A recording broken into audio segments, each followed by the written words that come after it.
married to humanity. Yes, I want to marry you. They are busy making noise here. I still want to marry to you.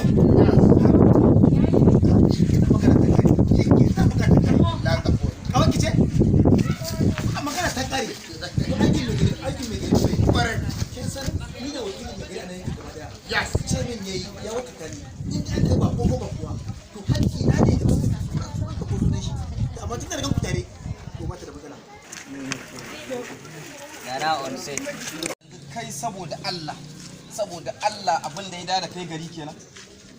Ayo ai wannan ni ya An ji ka dawo kana samu. A ina zaka samu kuɗin da zaka rika bayarwa?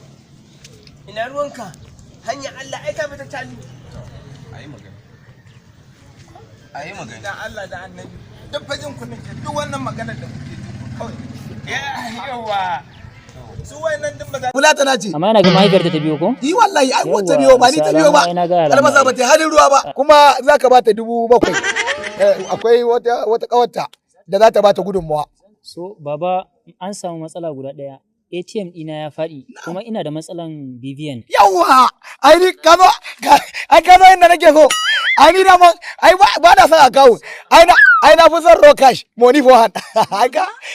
So sai dai a yi haƙuri zuwa gobe in Allah ya kai mu zan kawo insha Allah. Yaro, me kaje? Gobe? Inna lillahi wa inna ilaihi raji'una.